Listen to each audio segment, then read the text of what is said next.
Okay. So in today's lecture, we will study a topic that is remedies for the breach of contract. ठीक है. So breach of contract क्या होता है, that if any party refuses or fails to perform his part under the contract or fails to perform the obligations mentioned in the contract. ठीक है. So उसके लिए कुछ remedies available है, that how a person can come out of that contract. ठीक है. So whenever there is a breach of contract, whenever there is a breach of contract, the injured party becomes entitled to any one or a more of the following remedies. ठीक है. So breach of contract की remedies में ये बोलता है that a remedy is a course of action which is available to aggrieved party for the enforcement of right under the contract. ठीक है. अगर contract perform नहीं हो रहा है तो parties क्या है, जो भी injured है या जिनको भी loss हुआ है, ठीक है, वो अपने loss को recover करने के लिए कुछ remedies मांग सकती हैं other party से. So that is the meaning of remedies for the breach of contract. ठीक है. सो इसके कुछ टाइप्स हैं जिसके बेसिस पे हम लोग रेमेडीज परफॉर्म कर सकते हैं. That is rescission of contract, suit for damages, specific suit for specific performance of contract. Fourth one is suit for injunction. Fifth one is suit upon quantum merit. ठीक है. सो first हम लोग पढ़ेंगे that is rescission of contract. So rescission means the right not to perform the obligation.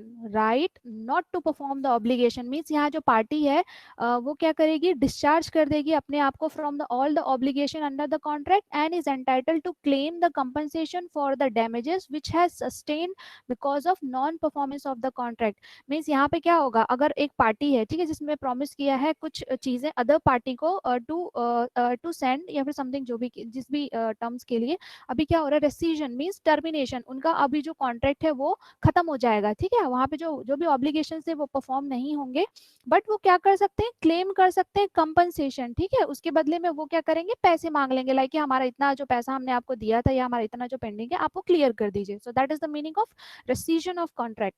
ठीक है. Now, the second one is suit for specific performance. ठीक है. The court directs the party committing the breach to perform the promises according to the terms of contract. So देखो, suit for specific performance ही मतलब होता है कि एक other party होगी जिसको जो भी प्रॉब्लम हुई है वो क्या करेगी, डिमांड करेगी कि कुछ स्पेसिफिक परफॉर्मेंस है वो परफॉर्म करे. ठीक है. That is suit for specific performance means demanding the courts direction to defaulting party to carry out the promise according to the terms of contract. इससे क्या हो रहा है कि कुछ थे कॉन्ट्रैक्ट जिसने उसको फुलफिल नहीं कर पाया, बट बिकॉज ऑफ यहाँ पे क्या होता है, कोर्ट का इंटरवेंशन होता है. ठीक है. कोर्ट बीच में आती है और बोलती है कि ठीक है, जो भी आपके टर्म्स से कम आप वो थोड़ी चीज जो भी है आपको स्पेसिफिक लगता है, जो स्पेसिफिक लगता है कि जो फुलफिल की जा सकती है, कम से कम आप वो टर्म्स ऑफ कॉन्ट्रैक्ट परफॉर्म कर लीजिए. सो that is the meaning of suit for specific performance. ठीक है. Now the third one, that is suit for injunctions. ठीक है. So an injunction is an order of the court directing the person to do or to refrain from doing some act which is subject matter of the contract.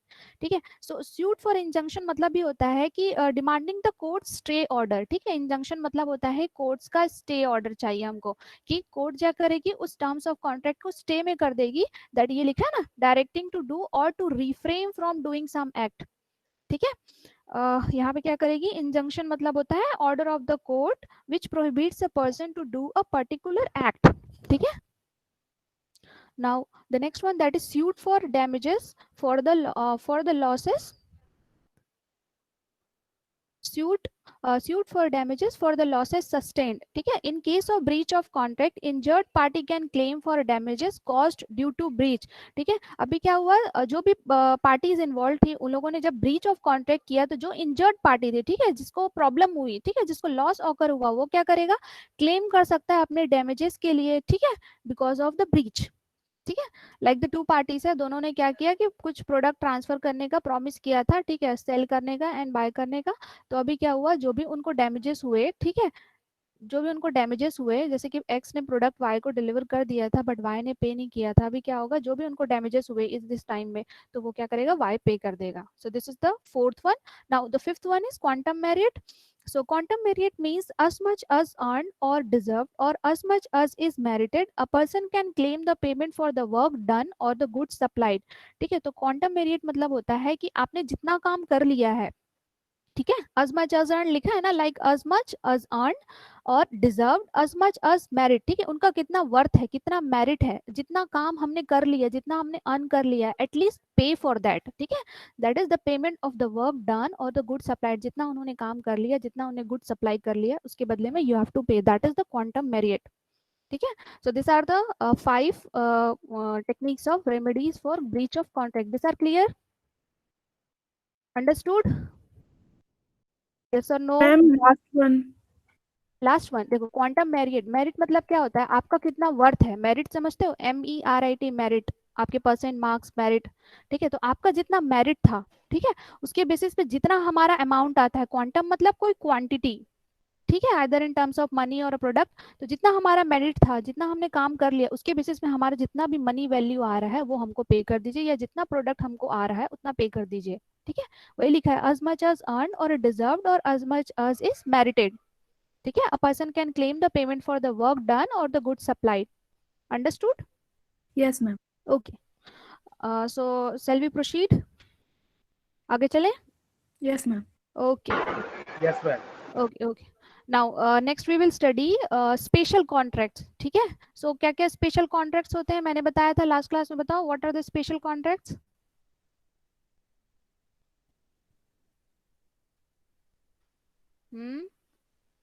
First class I have dealt what are the special contract, what are the general contract, what are the contingency contract, I have taught already।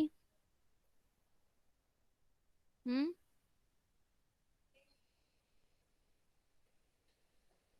हम्म किसी को भी नहीं बोलना, ठीक है?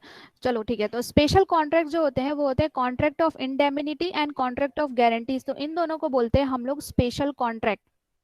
ठीक है, so special contracts are defined under the section 124 to 147 of Indian contract act 1872। किसमें डिफाइन किया गया है? इंडियन कॉन्ट्रैक्ट एक्ट के अंदर ही है इन लोग।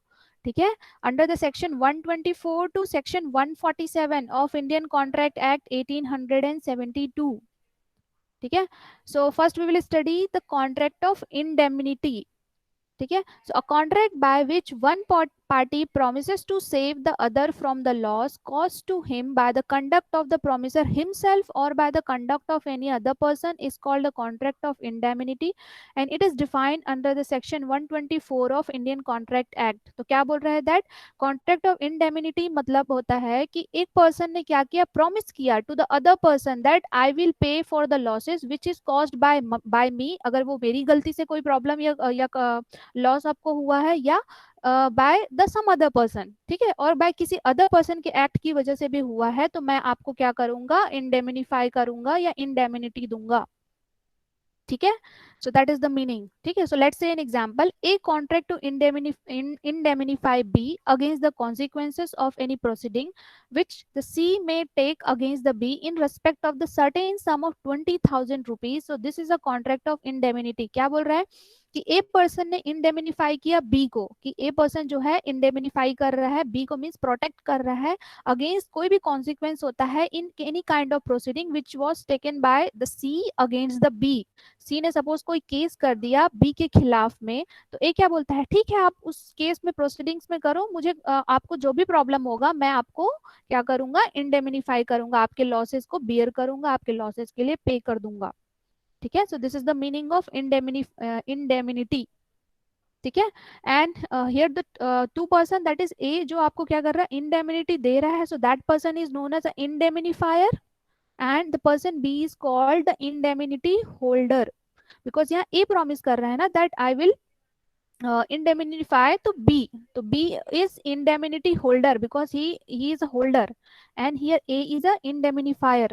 ठीक है, so what we can say that a person who promises to make good for the losses is called indemnifier। A यहाँ पे क्या कर रहा है, प्रॉमिस कर रहा है कि जो भी लॉसेस होगा उसको मैं अच्छा बना दूंगा या उसके लिए आपको पे कर दूंगा, so that person is indemnifier।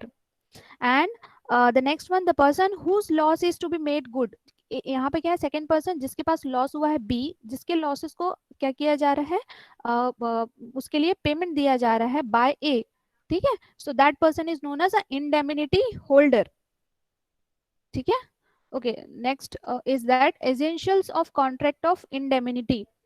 So it must so आपका जो कॉन्ट्रैक्ट ऑफ इंडेमिनिटी होता है वो क्या है, it's a kind of contract ना, स्पेशल कॉन्ट्रैक्ट है but it is a kind of contract. So यहाँ पे क्या होगा, all the essential elements of valid contract must be valid. So बताओ what are the essential elements of valid contract, say quickly, जल्दी बताइए. Anyone listening me, सुन रहा है कोई, बताओ what are the essential elements of valid contract. Ma'am, offer an acceptance, hmm. uh, free consent, hmm. capacity to contract, हम्म.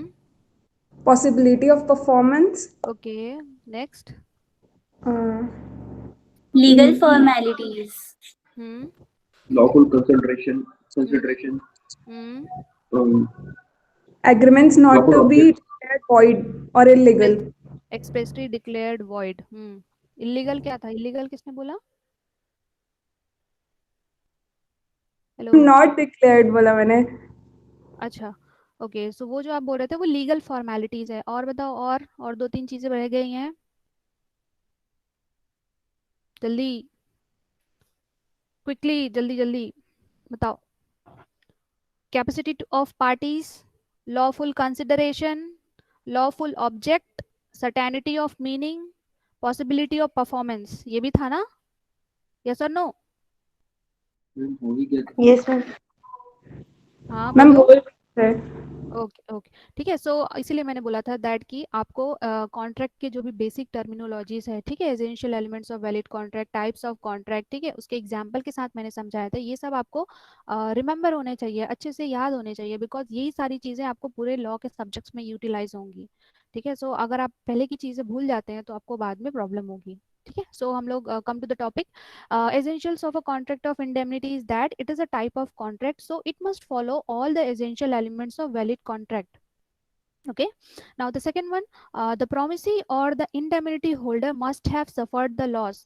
ठीक है, यहाँ पे लॉस होना इंपॉर्टेंट है. लॉस होगा तभी तो सामने वाला पर्सन, दैट इज इंडेमिनिफायर, क्या करेगा, आपको पे करेगा फॉर द लॉसेस, है ना.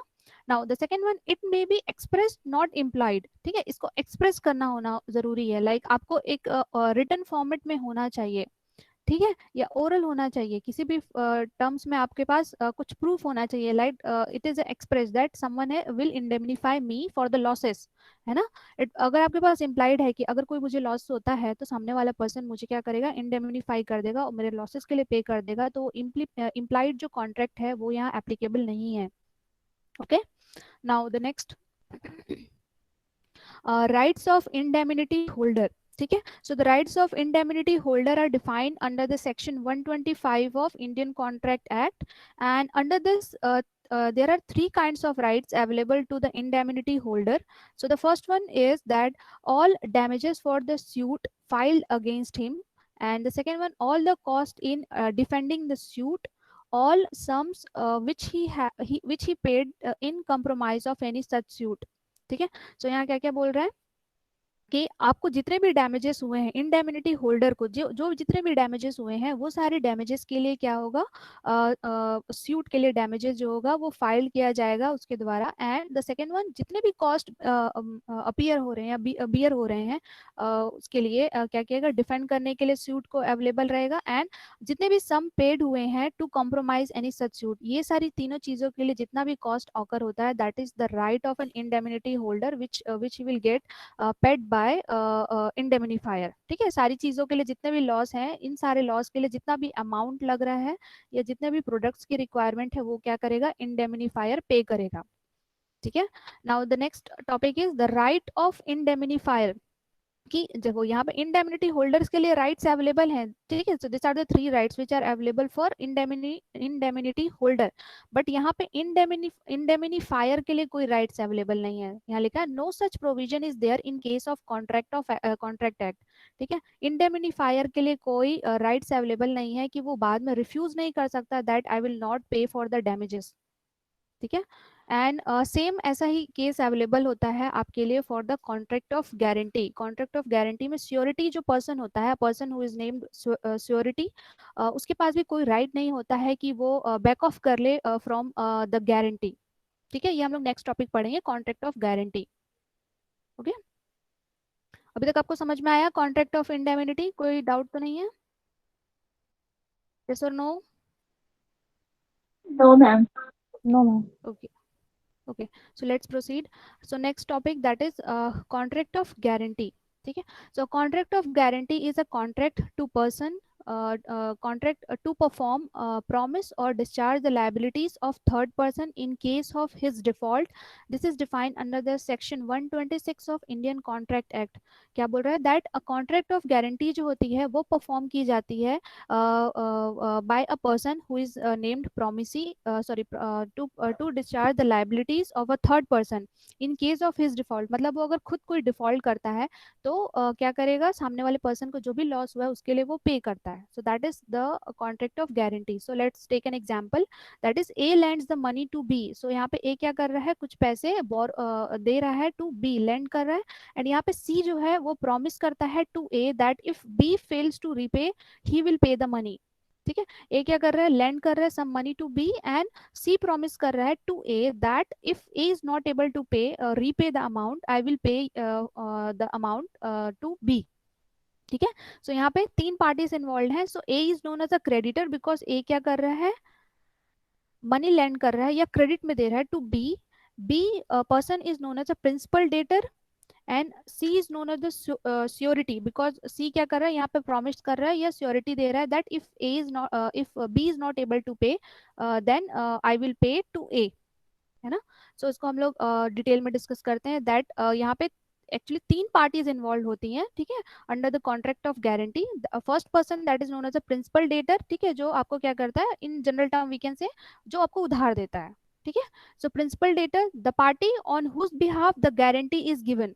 ठीक है, इसके बिहाफ में गारंटी दिया गया है कि अगर बी जो है रिटर्न नहीं करता है पैसे टू ए को तो क्या होगा, सी जो है उसके बदले में पे करेगा. Now surety is the party who gives the guarantee. यहाँ सी पर्सन जो था वो क्या था, श्योरिटी था. बिकॉज इन्होंने क्या किया, श्योरिटी दिया to A that is principal debtor person को दैट कि if B is not able to pay I will पे यू जो भी रेस्ट ऑफ द अमाउंट है उसको. ठीक है, now the third person who is involve in this contract of guarantee is the creditor.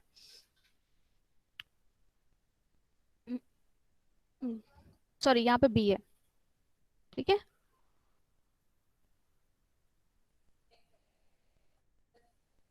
Principal debtor is a B and creditor the party to whom the guarantee is made. ठीक है, जिसके लिए क्या है, गारंटी बनाया गया है. तो क्रेडिटर क्या था, ए था. ठीक है, principal debtor is the B and surety is the C. ठीक है, so contract of guarantee is the tripartite agreement. So why it is called tripartite, because यहाँ तीन पार्टीज इन्वॉल्व हैं, that is principal debtor, surety and the creditor. ठीक है, तीन parties involve है, that is why this contract of guarantee is known as a tripartite agreement.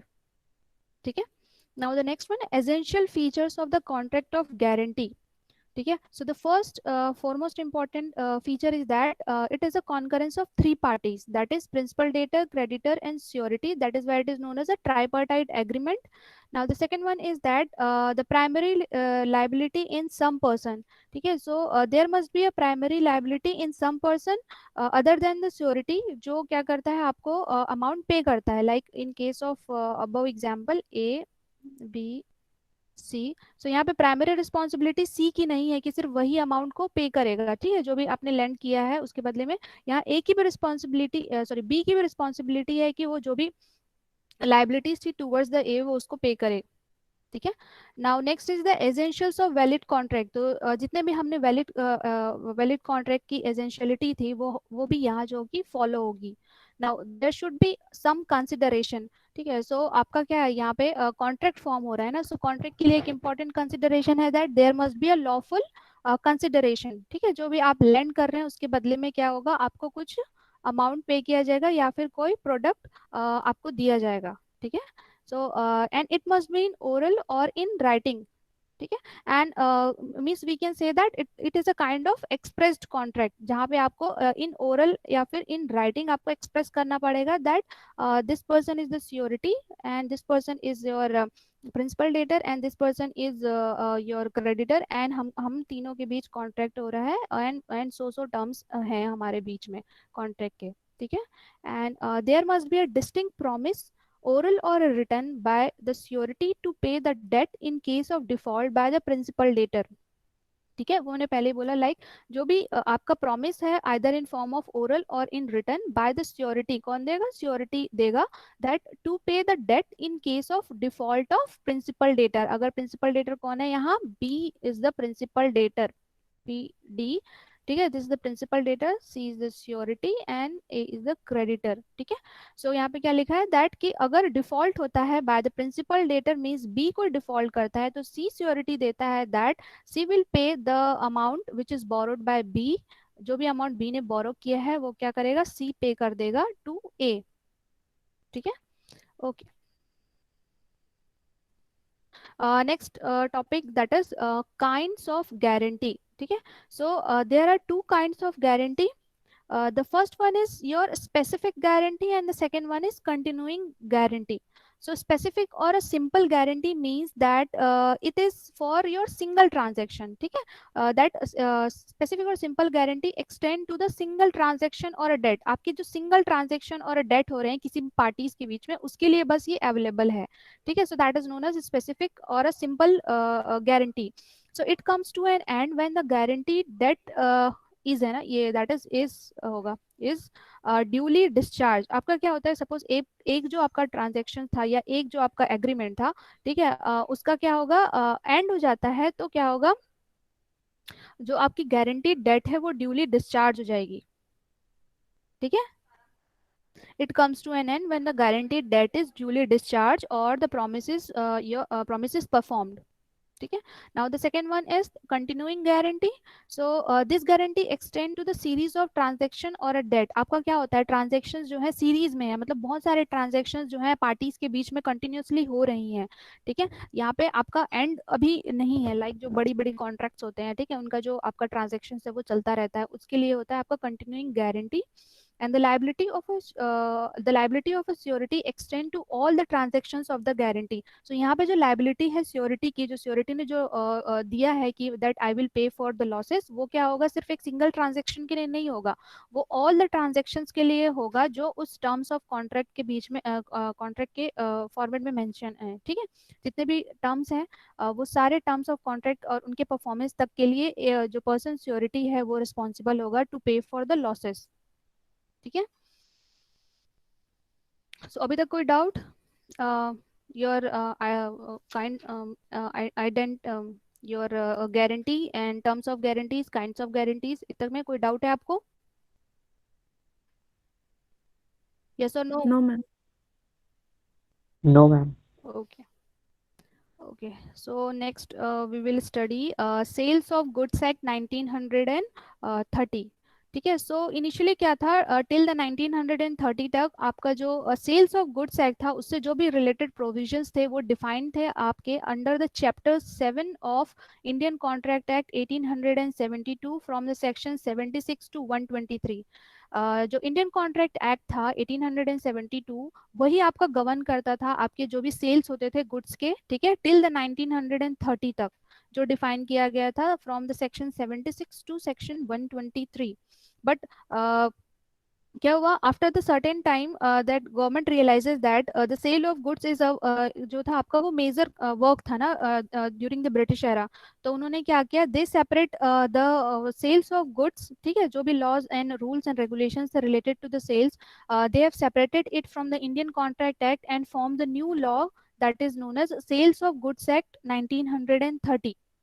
ठीक है, that is now the laws relating to it are contained in the Sales of Goods Act 1930.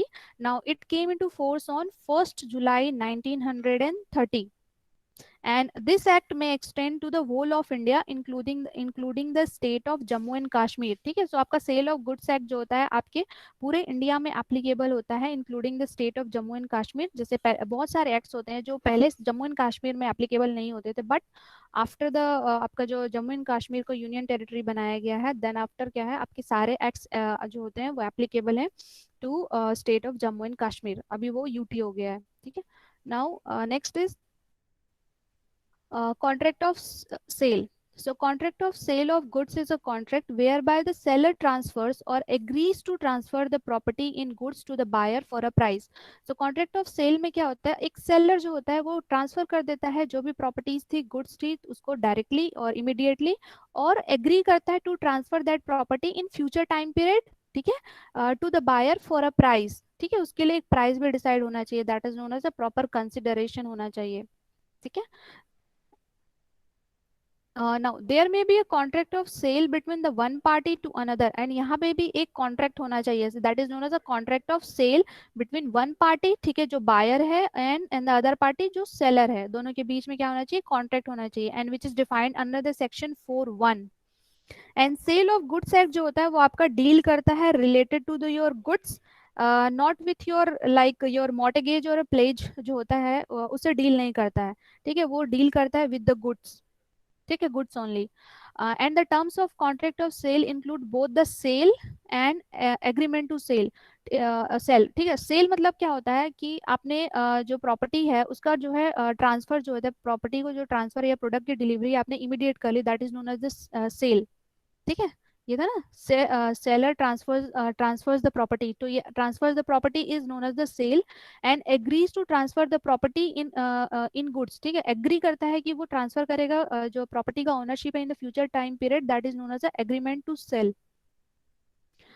Next is formation of contract of formation of contract of sale. So contract of sale is made by an offer to buy or sell the goods for a price and the acceptance of such an offer. So contract of जैसा आपका Indian contract act में था कि एक proper offer होना चाहिए and there is a proper acceptance. In the same way there is a contract of sale में क्या होना चाहिए, एक ऑफर होना चाहिए टू अ बायर और टू बाय और sale a goods for a particular price, and there is an also a proper acceptance of such offer.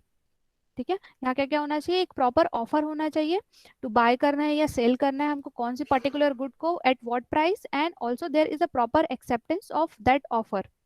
okay, now a contract may provide for the immediate delivery of goods or immediate payment for the price or a both.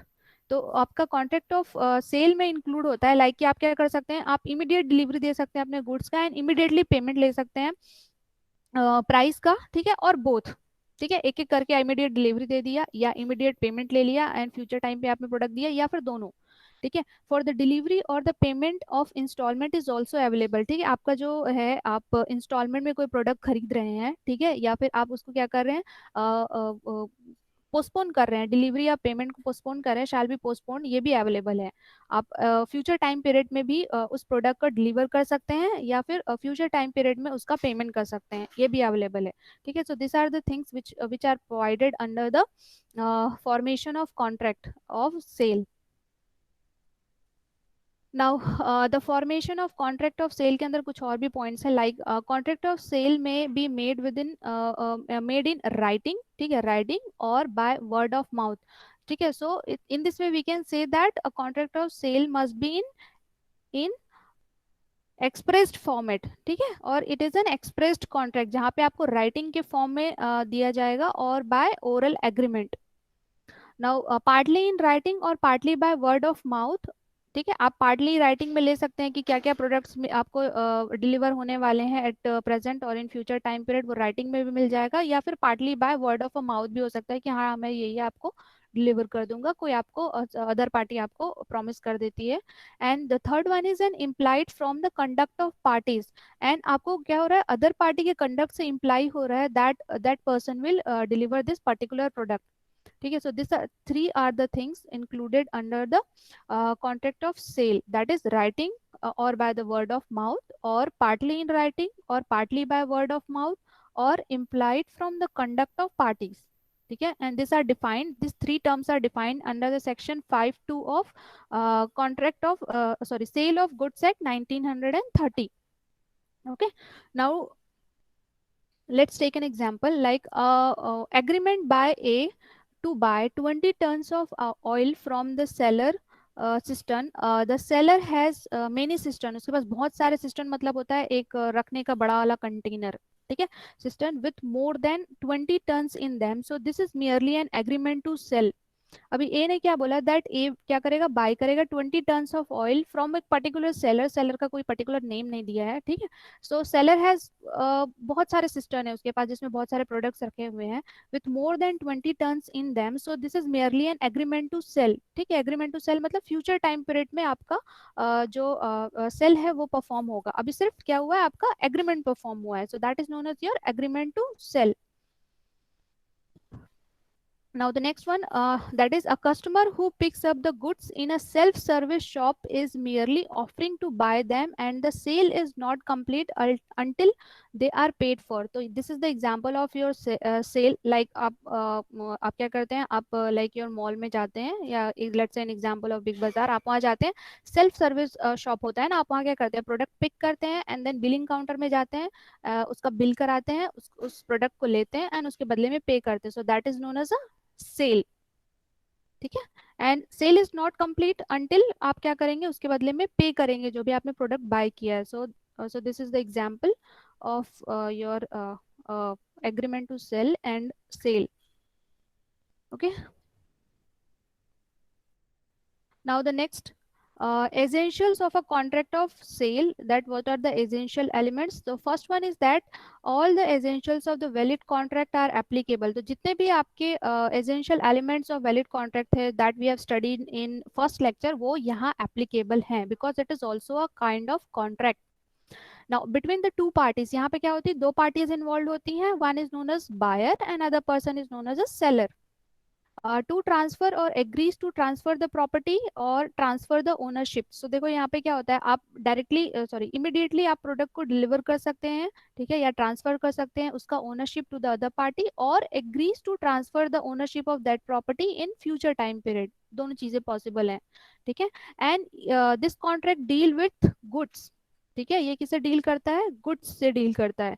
Now for a price that is the consideration is money, ठीक है, एक particular price के लिए means the consideration that is defined in your essential elements of valid contract, ठीक है. So this are the essential elements of your contract of sale, ठीक है, 5 essential elements. Now next है आपका sale and agreement to sale, ठीक है. दोनों के बीच में हम लोग डेफिनेशन पढ़ेंगे एंड देन डिफरेंसेस पढ़ेंगे दैट दोनों के बीच what are the differences between the sale and agreement to sale. So let us first study what is sale. So under a contract of sale, the property in goods is transferred from seller to the buyer. The contract is called a sale. ठीक है, आपका क्या होता है, जब आप immediate delivery करते हैं किसी प्रोडक्ट का, इमीडिएटली सेल कर देते हैं या फिर ट्रांसफर कर देते हैं उस प्रॉपर्टी को from the seller to the buyer, ownership तुरंत ही इमीडिएटली आपकी ट्रांसफर हो जाती है. So that is known as the contract of sale, ठीक है. And when a transfer of property in goods is to be take place in the future time और subject to the some condition thereafter to be fulfilled, the contract is called agreement to sale. क्या लिखा है, that when क्या होता है, आपका product immediately transfer हो जाता है या डिलीवर हो जाता है, that is known as a sale. And when the property जो है वो जो है ट्रांसफर होती है या फिर उसका ओनरशिप ट्रांसफर होता है एट फ्यूचर टाइम पीरियड, ठीक है, और after fulfilling the certain condition. क्या होता है, कुछ हमारा कुछ कंडीशंस जो बचे हुए थे जिनको हमको फुलफिल करना था, वो कंडीशंस फुलफिल होने के बाद आपका क्या होता है, ट्रांसफर होता है उस प्रॉपर्टी का. So that is known as agreement to sale, ठीक है. So that is defined under the section 4(3) कि आपका सेल क्या होता है एंड एग्रीमेंट टू सेल क्या होता है. ये आपका सेक्शन 4(3) में डिफाइंड है under your sales of goods act 1930.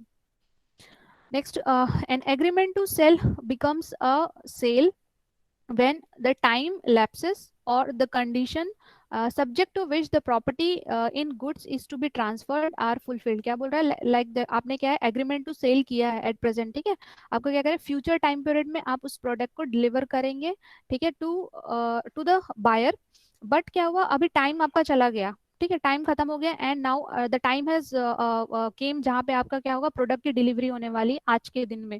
ठीक है, so today your product will be delivered, so at this time it is known as sale. यही बोल रहा है दैट की जो एग्रीमेंट टू सेल हमने पहले किया था, बट जब वो क्या होता है, टाइम लैप्स हो जाता है, ठीक है, टाइम इलेप्सिस मीन्स टाइम पास हो जाता है और द कंडीशंस फुलफिल हो जाती हैं, then this will become your what, your sale. Now ये नहीं सॉरी, हाँ ये सेल बन जाता है, एग्रीमेंट टू सेल से वो सेल में कन्वर्ट हो जाता है एंड आपकी जो प्रॉपर्टी है वो ट्रांसफर हो जाएगी from the buyer to the seller. Okay okay, so next is the distinction or a differences between the sale and agreement to sell. So it is a quite lengthy topic, so I think we will study this topic in the next lecture. Okay. Okay ma'am, please ये वाली PDF send कर दीजिएगा ma'am. हम्म।